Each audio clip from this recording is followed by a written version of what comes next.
Kebijaksanaan seorang yang miskin. Seorang wanita melewati seorang pria miskin di jalan dengan tongkat di tangannya, yang mana dengannya ia menggambar sesuatu di atas tanah.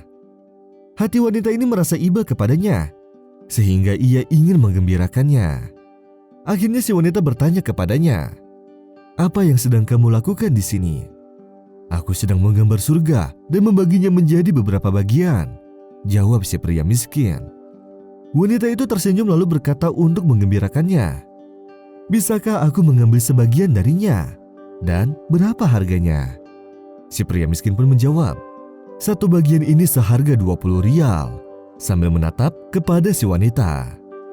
Kemudian si wanita pun memberinya 20 rial dan sedikit makanan. Di perjalanan, ia berpikir bagaimana bisa seorang pria miskin dapat berbahagia hanya karena suatu hal yang kecil. Padahal di sekitarnya banyak orang yang kaya namun sulit mendapatkan kebahagiaan. Setelah wanita ini pulang, ia pun tidur dan di dalam mimpinya ia melihat surga tampak di depan matanya. Ia pun menceritakan mimpinya itu kepada suaminya.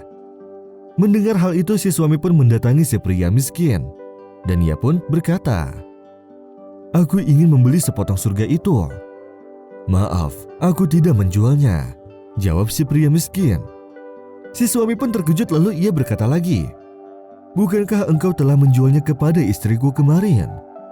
Si pria miskin itu pun menjawab, "Istrimu tidak membeli surga, tetapi ia ingin menggembirakan hatiku. Tapi kamu sekarang justru hanya ingin membeli surga. Dan surga tidak memiliki harga khusus karena melewatinya memerlukan jabrul khawatir, yaitu menggembirakan hati sesama manusia." وسارعوا إلى مغفرة من ربكم وجنة عرضها السماوات والأرض أعدت للمتقين الذين ينفقون في السراء والضراء والكاظمين الغيظ والعافين عن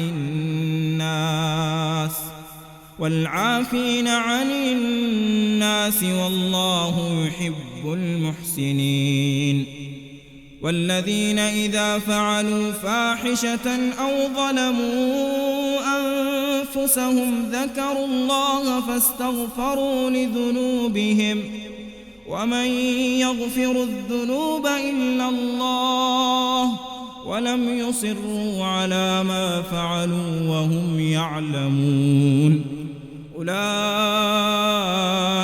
جزاؤهم مغفرة من ربهم وجنات تجري من تحتها الأنهار خالدين فيها ونعم أجر العاملين